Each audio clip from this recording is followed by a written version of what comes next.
Someone's yelling at you. Don't say you want to yell at them. It's I can't believe you're not helping with it. And I understand you know that I'm not helping you, and this is why I want you to help me. You see, you match, and then you can change your tonality and your pitch to be where you want to be, and guess what's going to happen? They're naturally going to fall into your frequency. Hi everyone, I'm John C. Morley, serial entrepreneur, and welcome to another Super Motivational Friday. I have a question for you, friends. Have you ever had a challenge in your life where you ask someone else to do something or try to motivate them, but they have no interest in doing what you want them to do? If that's ever happened to you, would you give me a like or a thumbs up below? Thanks so much. And while you're at it, why don't you smash that bell notification icon? This way, YouTube will actually serve this video up to you and other people that are actually interested in learning more about motivation and how you can improve the quality of your life and others.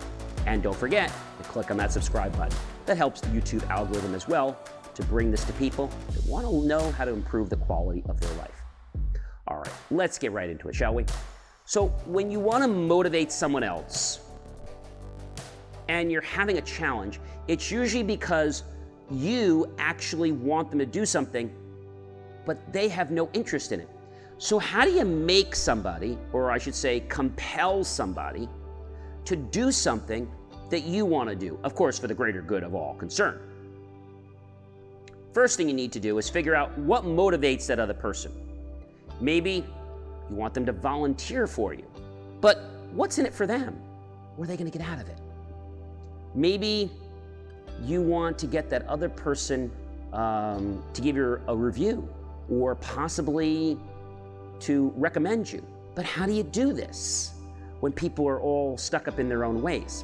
I think the first thing you have to do is build rapport with them.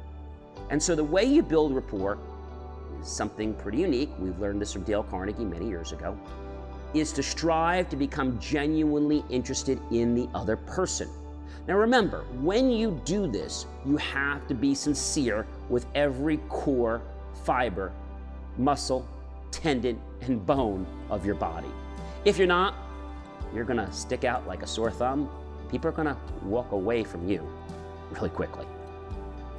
When you strive to become genuinely interested in another person, they're gonna know it.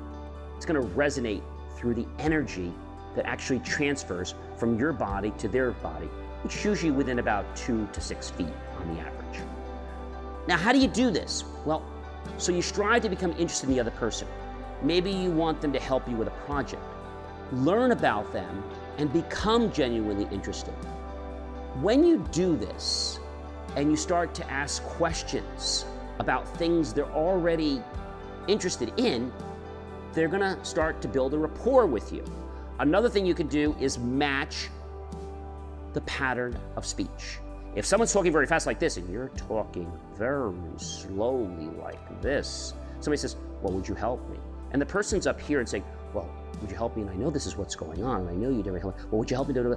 And you're more likely, when you match their pattern, to get them to pay attention to you. In other words, you get on their frequency. Someone's yelling at you. Don't say you want to yell at them. It's I can't believe you're not helping with it. And I understand you know that I'm not helping you, and this is why I want you to help me. You see, you match, and then you can change your tonality and your pitch to be where you want to be, and guess what's going to happen? They're naturally going to fall into your frequency as long as you're in rapport. So when you become on the same level or in their frequency, they are more willing to want to help you. For example, I need help, but I've been talking with this person for a while, and now I've built rapport. And I say, hey, Bob, this is really great, the things you're doing. And I don't know if you'd be open to this. I've been having challenges getting people that actually want to help me make a contribution to society. Would you happen to know of anybody, or perhaps maybe you might be willing to give me an hour or two? Oh, sure, John, I would love to do that. You see, when you make it like a choice for them, don't demand they help you. Like, you better help me, and if you don't help me, I swear. No, don't do that. You want to say to them something like, I'm not sure how to ask you this, but I need help. And I was just wondering, what would it take for me to get you to give me an hour or two so that, we could finish this project for my charity? You see, when you offer suggestions, okay, and they're gonna help everyone for the greater good of all, people are gonna naturally want to help you. It's a natural phenomenon. When it doesn't work is when you, as a person, try to get someone to do something only for your greater good. That might hurt the other person. So I always say in business, there has to be 3 wins. First of all, the client needs to win, okay?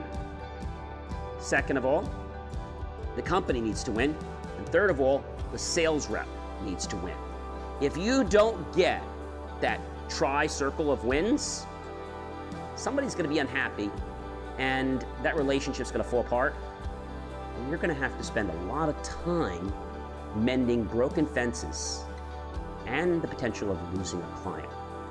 So in summary, how do you actually get someone to do what you want to do? Become interested in them, genuinely, from the heart. Show compassion.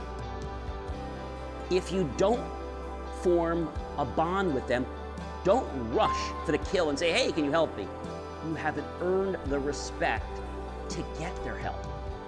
Thus, when you're in harmony, that can be things like you're talking on the same levels with speech patterns and tonality. Also, are our hands actually mirroring each other? Are our feet pointing the same way? And things like that. Just remember that it has to be a sincere effort. When you do this, you're gonna create curiosity, imagination, and people's desire to want to help you even before you've asked them. I know you've enjoyed this video as you enjoy many others. So hey, why not help keep our content free? And below the video, yes, click on that PayPal link, keep the content free, buy my team and I a cup of coffee. We'll be so grateful with those pennies and dollars. We'll invest them into new hardware, new technology, new cameras, new equipment, new facilities, and even new staff to give you the most jaw-dropping, motivational, insightful, out-of-this-world content, unbelievably possible, to help you become a better version of yourself and everyone else become better versions of themselves. Take a look at my hat. Yes, believe and achieve. Before you can get any goal accomplished, you have to believe it. Once you do, anything is possible. Scan my QR code, and that'll take you, yes, to my link tree, where you'll learn lots about me and all the content that I produce. I am John C. Morley, serial entrepreneur, and it has been a privilege and pleasure to be with you on this Friday for another Super Motivational Friday. I'll see you again real soon.